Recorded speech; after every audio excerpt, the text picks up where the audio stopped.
자, 우리가 다 같이 말씀을 읽었는데요. 오늘 우리가 읽었던 말씀의 그 시작은 이렇게 시작해요.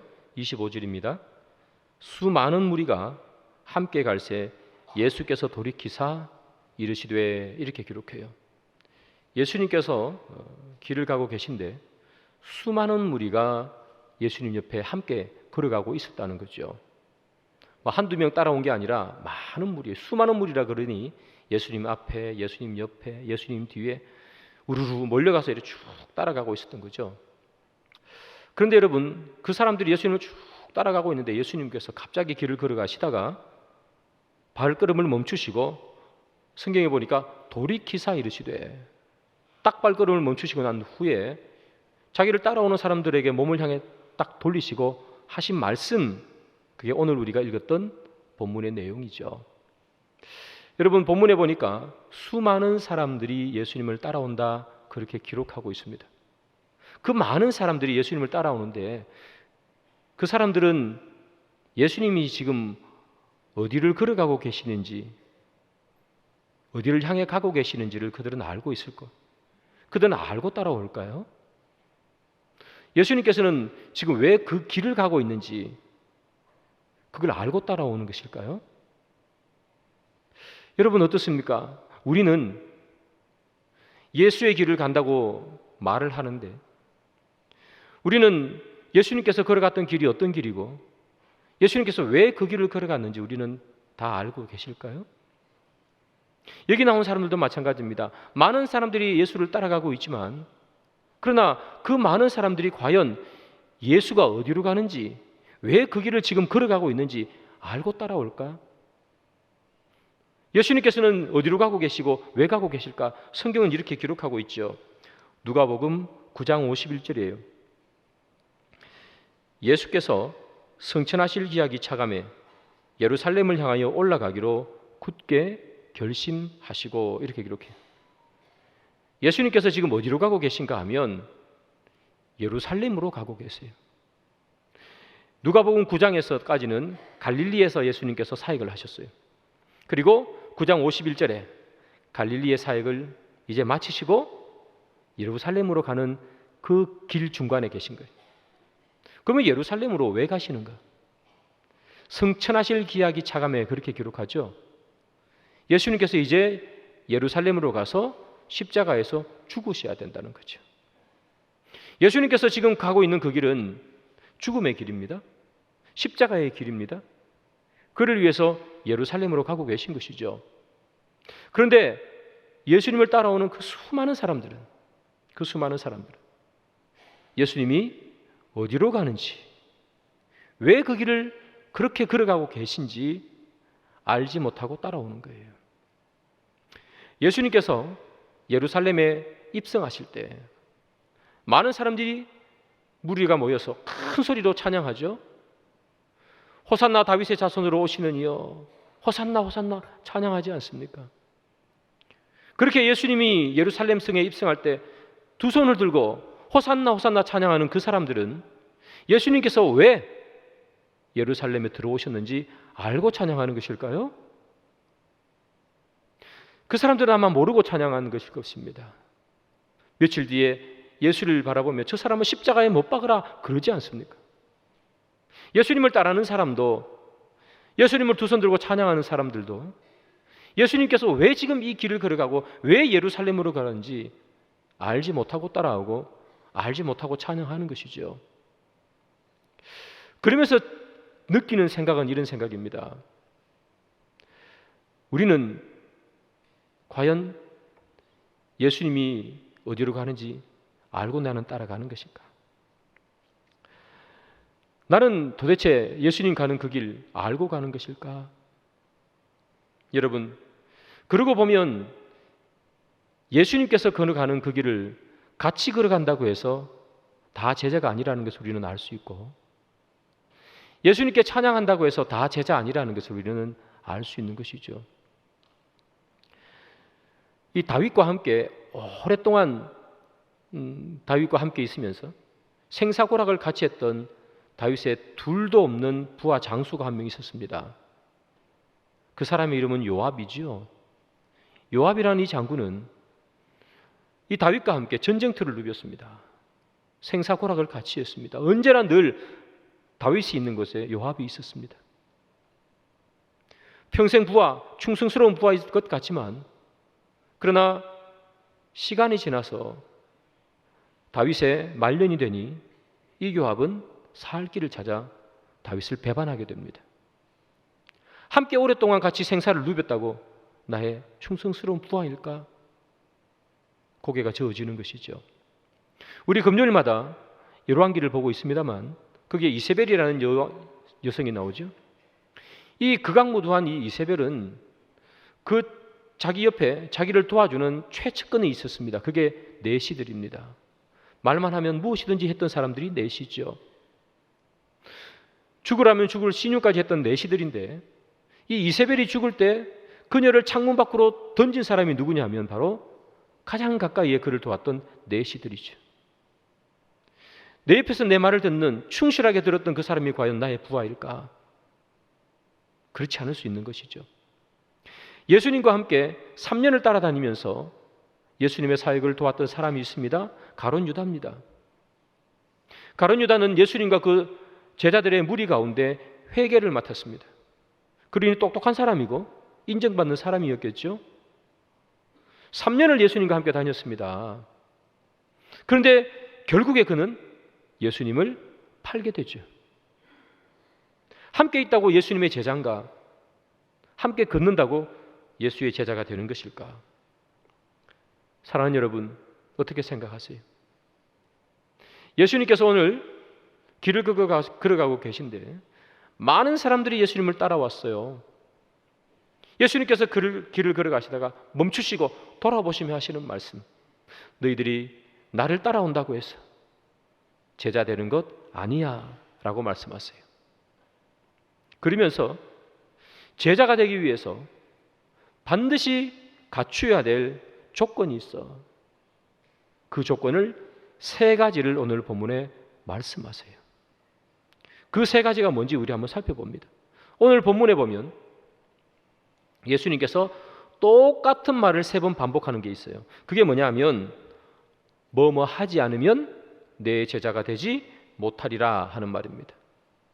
뭐뭐 하지 못하면 내 제자가 되지 못하리라. 이 말을 바꾸면 내 제자가 되려면 반드시 이걸 해야 돼 하는 그런 말이겠죠.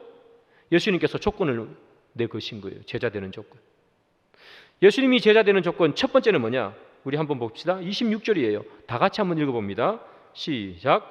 무릇 내게 오는 자가 자기 부모와 처자와 형제와 자매와 더욱이 자기 목숨까지 미워하지 아니하면 능히 내 제자가 되지 못하고,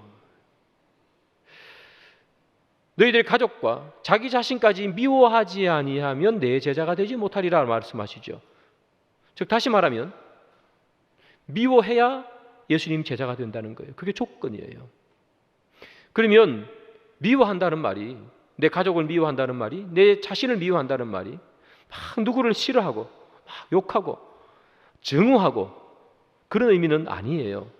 미워한다는 이 말의 원문상의 의미를 그대로 옮기면 이렇게 됩니다. 덜 사랑한다 하는데요. 덜 사랑한다. 가족들과 나 자신 사랑하는 것을 예수님 사랑하는 것보다 덜 사랑할 때, 즉 다시 말하면 예수님을 가장 많이 사랑할 때 그 사람이 제자가 된다. 그렇게 말해요. 여러분, 예수님을 가장 사랑하세요? 여러분 자신과 여러분 가족보다 더 예수님을 사랑하세요? 그때 제자가 된다는 거예요. 자, 또 예수님께서 제자 되는 조건을 또 하나 말씀하세요. 두 번째, 27절이죠. 다 같이 읽습니다. 시작. 누구든지 자기 십자가를 지고 나를 따르지 않는 자도 능히 내 제자가 되지 못하리라. 자기 십자가를 지고 나를 따르지 않으면 내 제자가 되지 못한답니다. 이 말을 바꾸면 자기 십자가 지고 나를 따라와야 제자가 된다는 얘기죠. 그러면 자기 십자가를 진다는 말이 무슨 말입니까? 우리는 보통 이렇게 표현하잖아요. 나를 힘들게 하는 것을 내 십자가라, 그렇게 표현하죠. 우리는 가끔씩 이런 말을 씁니다. 정말 말 안 듣는 남편에게 우리 이 집사님 권사님들끼리 모여서 이렇게 표현하죠. 우리 남편이 내 십자가야. 뭐 그러잖아요. 남편들 조금 섭섭할 때가 많아요. 우리 아내가 내 십자가야라는 말 들어본 적 있습니까? 늘 남편은 십자가 같아요. 십자가야. 또는 우리 아들 예수 안 믿고 정신 차려야 되는데 내 십자가야. 우리 그럴 때 쓰잖아요. 그런데 여기 자기 십자가라는 말은 무슨 말인가 하면 그런 의미는 사실은 아니고요. 예수님을 따라서 예수님의 삶을 살아갈 때 생기는 아픔들, 때로는 손해보는 것들, 때로는 고난과 핍박 같은 것들, 그런 것들을 자기 십자가라 그렇게 표현하는 거예요. 여러분, 예수님께서 십자가를 지시잖아요. 예수님께서 십자가를 지실 때 어쩔 수 없이 지으신 게 아니잖아요. 예수님께서 십자가를 지실 때 원래 십자가를 지실 생각이 없었는데 어떻게 하다 보니까 그냥 그렇게 돼버린 것도 아니죠. 하나님께서 우리를 향한 계획을 가지고 계셨고 예수님께서 그 계획에 본인의 마음을 담으신 거예요. 그래서 십자가를 스스로 지신 것 아닙니까? 그것처럼 우리가 예수님을 따라 살 때에 그것 때문에 생기는 아픔들과 어려움들과 손해보는 것들, 희생하는 것들, 이것들을 내가 어쩔 수 없이 감내하는 것이 아니라 예수님을 믿는 사람들이 당연히 감내해야 하는 것임을 알고 그것을 인내함으로 안고 걸어갈 수 있는 사람, 그 사람을 자기 십자가를 진다 그렇게 표현하는 거죠. 그래서 이 자기 십자가를 질 수 있는 사람이 예수님의 제자가 되는 거예요. 자, 예수님의 제자가 되는 세 번째 조건은 그럼 뭐냐? 오늘 본문 33절이에요. 다 같이 읽습니다. 시작. 이와 같이 너희 중에 누구든지 자기의 모든 소유를 버리지 아니하면 능히 내 제자가 되지 못하리라. 세 번째 조건 뭐죠? 자기의 소유를 버리지 아니하면이에요. 자기의 물질을 내려놓아야 된다는 말이죠. 자기의 물질을 내려놓는 것을 제일 마지막에 말하는 이유는 뭐냐면 제일 어렵기 때문이에요. 이게 제일 어려워요. 물질을 내려놓는 게. 그래서 예수님께서 하시는 말씀이잖아요. 물질을 내려놓는다는 게 뭐냐면 여러분들 지금 가지고 있는 그 돈을 다 쓰레기통에 버린다는 얘기가 아니고요. 여러분들이 가지고 있는 그 물질을 주님께서 주신 것으로 알아 예수를 위해 쓸 수 있느냐, 이웃을 위해 쓸 수 있느냐, 때로는 물질을 주님보다 더 낮게 여기고 예수님을 더 사랑하여 물질을 포기할 수 있느냐, 그 말씀이에요. 그걸 할 수 있을 때 예수님의 제자가 된다는 거예요. 그래서 오늘 본문에 보면 예수님께서 세 가지 말씀하셨어요. 물질을 내려놓을 수 있는가, 자기 십자가를 질 수 있는가, 예수 믿는 것 때문에 생기는 어려움을 인내할 수 있는가, 자기와 자기 가족들보다 예수님을 더 사랑할 수 있는가, 이 세 개가 가능할 때 제자라는 거예요. 예수님 많이 따라오잖아요. 그 사람들 예수님 따라가면서 나도 예수님이 제자야 뭐 그러지 않았겠어요? 말씀도 듣고 하니까. 예수님이 브레이크 거는 거예요. 아니야. 이 세 개를 할 수 있을 때 제자야. 여러분 어떠십니까? 이 세 개를 하실 수 있으십니까? 주님이 그럴 때 제자라는 거예요. 그런데 여러분, 이 이야기를 딱 마치시고 예수님께서 뭘 얘기하시는가 하면 비유를 두 가지 바로 이어서 드세요. 비유 두 가지. 그 비유 두 가지가 뭐냐? 첫 번째는 망대를 공사하는 비유입니다. 망대, 영어로 타워입니다. 타워, 탑 같은 거. 망대를 공사합니다. 어떤 사람이 건물을 짓는다고 생각해 봅시다. 건물을 지으면 여러분들 제일 먼저 하는 게 뭐죠? 내가 가진 돈으로 건물을 지을 수 있을까요? 비용부터 계산하는 거죠. 이 건물 얼마에 지을까 하는 거예요. 비용 계산하는 거예요. 그래서 할 수 있겠어 하면 그 건물을 짓는 거죠. 그런데 건물을 짓는데 계산을 안 해요. 뭐 지을 수 있겠지 뭐 얼마 하겠어. 또는 계산을 잘못했어요. 그래서 열심히 망대를 막 건물을 짓고 있는데 돈이 없어요. 그래서 건축이 중단돼 버렸습니다. 그러면 사람들이 뭐라 그러겠어요? 그 사람한테? 야, 너는 임마, 그 계산도 똑바로 안 하고 그 건물을 짓냐? 그러지 않겠어요? 사람들이 얼마나 비웃겠느냐? 오늘 본문에 그렇게 했어요. 비웃는다는 얘기죠. 그래서 건물을 지을 때는 제일 중요한 게 뭐다? 계산한다는 거예요. 계산. 두 번째 비유는 뭐냐?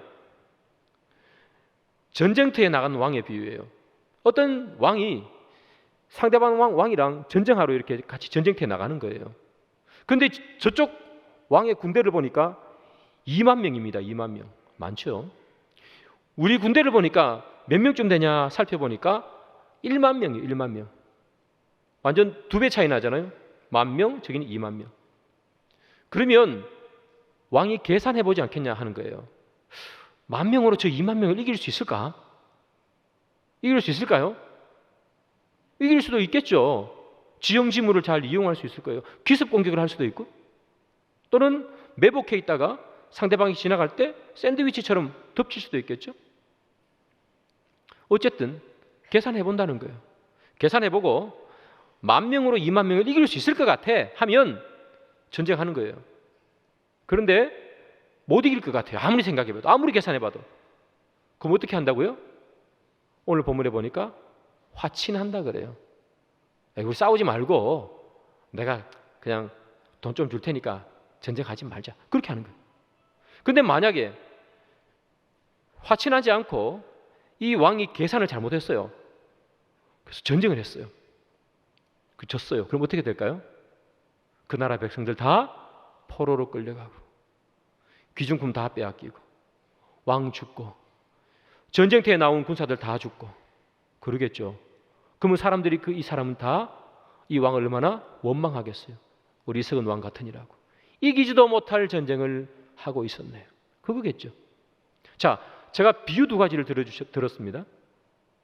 이 비유 2가지, 망대를 공사하는 비유와 전쟁터에 나가는 왕의 비유, 이 두 비유에 여러분 공통점이 뭐 있을까요? 계산하는 거죠. 망대를 지을 수 있을까? 계산해보는 거예요. 이 돈으로. 이길 수 있을까? 이 군사로 계산하는 거예요. 여러분, 예수님께서 예수님의 제자가 되는 3가지 조건을 말씀하시고 이어서 뭔가 약간 생뚱맞게 계산하는 비유를 들어주셨어요. 왜 그러면 계산해야 된다는 이야기를 하시는가? 그것은 우리에게 또는 예수님을 따라오는 많은 사람들에게 하신 말씀이죠. 계산해봐 하는 거예요. 너희들도 한번 계산해봐. 뭘 계산합니까? 가족보다 예수님을 더 사랑할 수 있는지, 너 자신보다 예수님을 더 사랑할 수 있는지 계산해봐 하는 거예요. 물질을 예수님 때문에 내려놓을 수 있겠어? 한번 계산해봐 하는 그 얘기예요. 계산해서 그게 이익이라고 생각할 때 내 제자가 된다는 거예요. 주님을 따라가는 것이, 주님의 그 길을 걸어갈 때 내 십자가를 져야 되잖아요.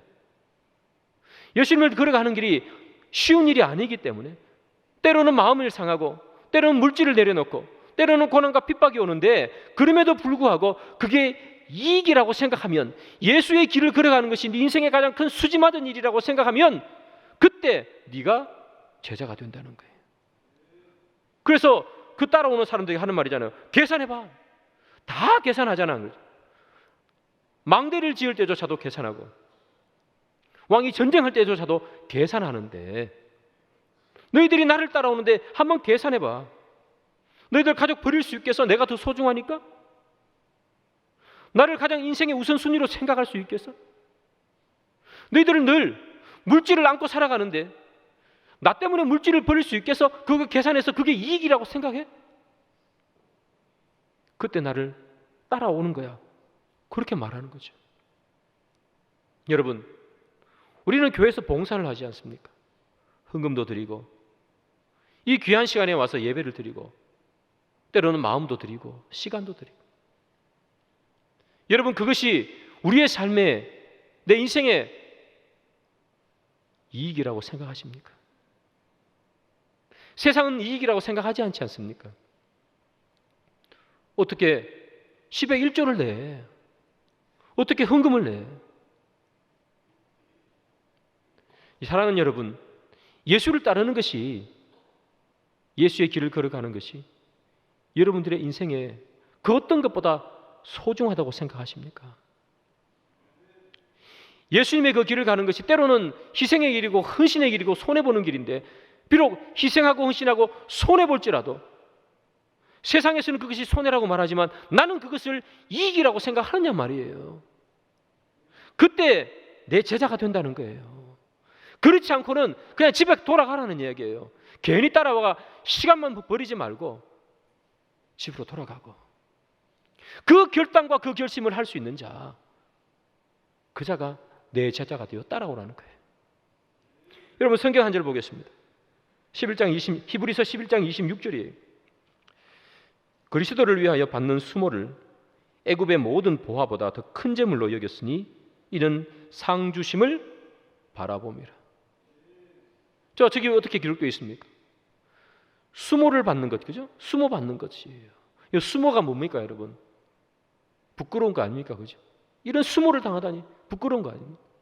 자존심 상하는 거 아닙니까, 여러분? 여러분, 우리가 흔히 이런 말 쓰죠. 우리가 돈이 없지 가오가 없냐, 뭘 그런 말 쓰잖아요. 그렇습니다, 여러분. 사람들이 제일 기분 나쁜 건요, 자존심 상할 때입니다. 돈 없을 때보다 자존심 상하는 게 더 커요. 돈이 없어서 힘든 게 아니고 돈이 없어서 자존심 상하기 때문에 기분 나쁜 거예요. 자, 근데 뭐라 그래요? 여기 나오는 수모를 받는 것, 그죠? 그것이 보화보다 더 큰 재물이래요. 다시 말하면 예수 때문에 받는 이 순환, 아픔, 자존심 상함이 이만큼 대단한 금은 보화보다 더 큰 이득이란 말이에요.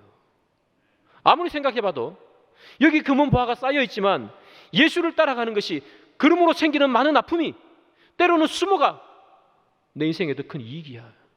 계산해 봤더니 금은 보화가 이익이 아니라 예수를 위해서 수모받는 것이 내 인생의 이득이야. 그 얘기하는 거죠. 방금 읽었던 히브리서 11장 26절 누구 얘기예요, 여러분? 모세다는 모세. 모세를 향해서 이렇게 평가한 거예요. 여러분, 모세가 계산해 본 거죠. 어떤 게 내한테 더 이득일까? 애굽의 왕자로 편안하게 살까? 아니면 자기의 장인어른이 양치는 사람이었으니 양치면서 그냥 편안하게 살까? 아니면 하나님을 믿으며 하나님 때문에 때로는 아픔을, 때로는 광야를 40년이나 돌아다녀야 되는 그 아픔을 누리는 것, 어떤 것이 더 이득일까? 우리 인생이 제일 잘하는 게 계산하는 거잖아요. 어떤 게 이익인가, 어떤 게 손해인가. 모세가 머리를 굴려봤습니다. 이집트의 왕자로 살까, 광야의 떠돌이 인생으로 살까? 그는 광야의 떠돌이 인생으로 사는 것을 선택했습니다. 그게 이득이다. 하나님을 알고 사는 게 인생의 보화를 누리는 것보다 나는 이익이다. 모세가 그거 생각한 거죠. 사랑하는 여러분, 주님께서 오늘도 우리에게 묻고 있죠. 네 인생의 가장 큰 가치가 뭐냐? 우리 인생의 가장 큰 이득이 뭐냐? 네가 인생을 50년, 60년, 70년, 80년을 살면서 네 인생의 가장 큰 수확이 뭐냐? 예수 때문에 내가 이 삶을 삽니다. 주님 물어볼 때 예수 때문에 라고 말하기를 원하시는 거죠. 그 사람이 제자라는 거예요. 예수가 내 인생의 가장 큰 가치입니다. 나를 위해 십자가에 달려 죽으신 이 예수 그리스도께서 내 인생의 가장 소중한 분입니다. 그 말을 고백할 수 있냐? 우리에게 물어보는 거잖아요. 예수가 네 인생의 제일 큰 이익이야. 그것 때문에 다른 것도 다 버릴 수 있어? 우리에게 물어보실 때 아멘 하고 대답할 수 있는 여러분들이 되기를 소망합니다. 근데 여러분, 예수님께서 그를 따라오는 사람들이 이렇게 보니까 아무리 봐도 예수님의 제자 같지가 않아요. 예수님을 위해서 자기 것을 버리지도 못하고 물질도 포기하지 못하고 아무것도 버리지 못하는데 이 사람들은 예수님을 계속 따라오잖아요. 그 사람들을 향해서 예수님께서 뭐라고 평가하는지 아세요? 다음과 같이 평가해요. 34절이죠. 우리 다 같이 한번 읽어보겠습니다. 시작. 소금이 좋은 것이나 소금도 만일 그 맛을 잃으면 무엇으로 짜게 하리요. 여러분, 소금이 있는데 소금이 맛이 없어요. 짠맛을 하나도 못 내요. 이 주부들 많이 계시지만 여러분 그거 어떻게 하실 거예요? 그 무슨 소금이겠어요, 그렇죠? 짠맛이 안 나는데 버려야죠. 제가 요즘은 뭐 거의 안 마십니다만 제가 옛날에 콜라 되게 좋아했어요. 근데 여러분 시원한 콜라를 한 잔 마시면 너무 기분이 좋은데 김 빠진 콜라 이러면 마셔보셨습니까? 김 빠진 콜라 진짜 맛없죠? 못 먹습니다. 김 빠진 콜라보다 더 맛없는 거 뭔지 아세요? 따뜻한 콜라입니다. 여러분 차 안에 콜라 한 잔 마시고 차 안에 이렇게 놨다가 볼일 보고 오니까 한여름이라 콜라가 따뜻해졌어요. 마시면 못 먹죠. 버리는 거 아니겠어요? 맛을 잃었습니다. 소금이. 누가 그 소금을 쓰겠어요? 다 버리는 거죠. 예수님과 함께 걷고 있어요. 예수님이 오니까 두 손 들고 찬양도 해요. 그런데 자기가 잡고 있던 건 아무것도 못 내려놔요. 어떤 사람이라고요? 맛을 잃은 소금 같은 사람이에요. 맛을 잃은 소금은 어떻게 됩니까? 오늘 본문에 보니까 버려진다 그러잖아요. 예수님께서 자기를 따라오는 사람들에게 말하는 거죠. 너희들이 나를 따라오지만 너희들이 나를 위해서 너희들을 버릴 수 없다면, 나를 위해서 너희들의 물질을 포기할 수 없다면 너희들은 맛을 잃은 소금 괜히 헛고생하지 말고 집으로 돌아가라 그렇게 말하잖아요. 오늘 본문의 말이에요. 사랑하는 여러분, 여러분들 한번 계산해 보시기 바랍니다.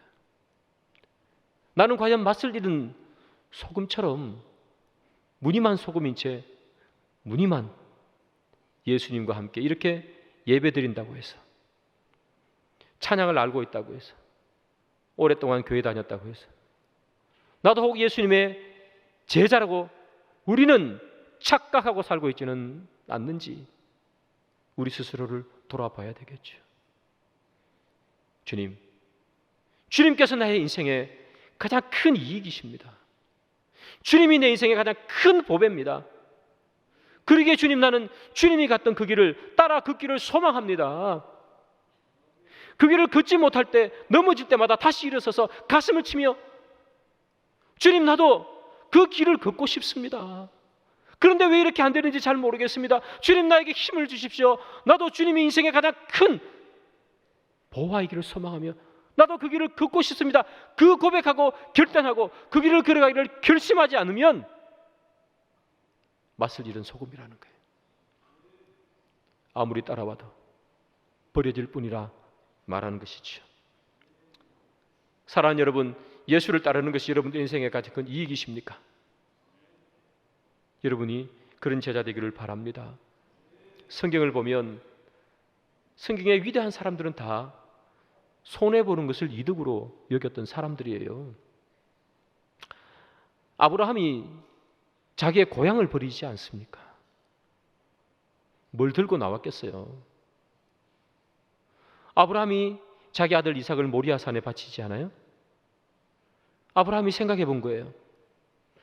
내 아들을 내 손으로 죽여야 하는데 이것이 내 인생의 이익인가 손해인가? 누구나 다 그것이 손해라고 생각하겠죠. 그러나 아브라함은 생각했습니다.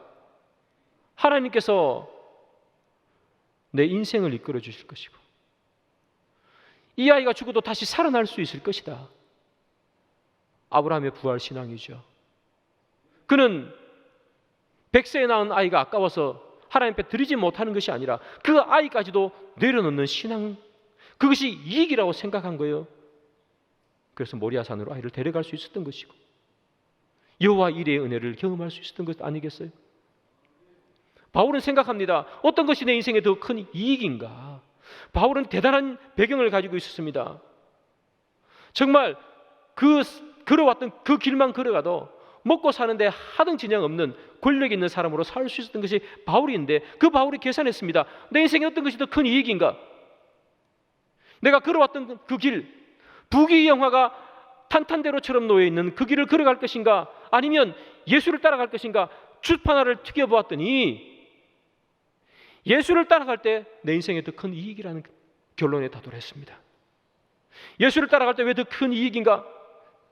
예수 때문에 때로는 못 먹고, 때로는 예수 때문에 채찍에 맞기도 하고, 때로는 예수 때문에 죽을 곤비를 넘기는 것, 그것이 세상의 부귀영화를 누리는 것보다 더 큰 이익이라.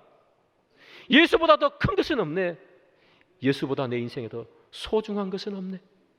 그는 그가 가지고 있던 이 금은 보화보다 예수라는 보화, 그 보화를 더 크게 여겼던 것이겠죠. 그래서 베드로는 배와 거물을 버렸던 것이고, 삭개오는 가지고 있던 그 많은 피 같은, 그래서 긁어 모았던 자기 돈을 사람들에게 나눠주는 것 아니겠습니까? 그들은 계산했습니다. 어떤 게 이익인가? 예수를 따르는 게, 하나님의 말씀을 따라 사는 게 이익이라 판단했습니다. 그것을 우리는 믿음이라 표현합니다. 사랑하는 여러분, 여러분들은 어떤 믿음을 가지고 있습니까? 혹시 오늘 본문에 나오는 이 사람들처럼 그저 예수를 따라가고만 있지는 않습니까? 호산나 다윗의 자손이여, 그렇게 소리만 치고 있지는 않습니까?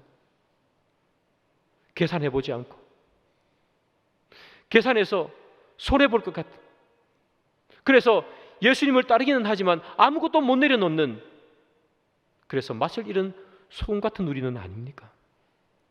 그래서 오늘 본문의 마지막에 예수님께서 그 사람들을 보며 이렇게 말합니다. 귀 있는 자는 들으라, 그렇게 말씀하셨습니다. 귀 있는 자는 들으라. 뭘 들으라는 얘기입니까? 계산해봐 하는 말을 들으라는 거예요.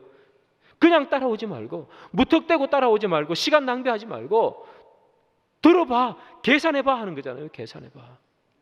여러분, 이 예수님의 말씀을 반드시 기억하십시오. 계산해보라는 거예요. 여러분의 인생에 예수를 따르는 것과 세상을 따라가는 것, 어떤 것이 이익인가 계산하십시오. 그래서 세상을 따르는 것이 이익이라고 생각하시면 마음을 돌이키셔야 합니다.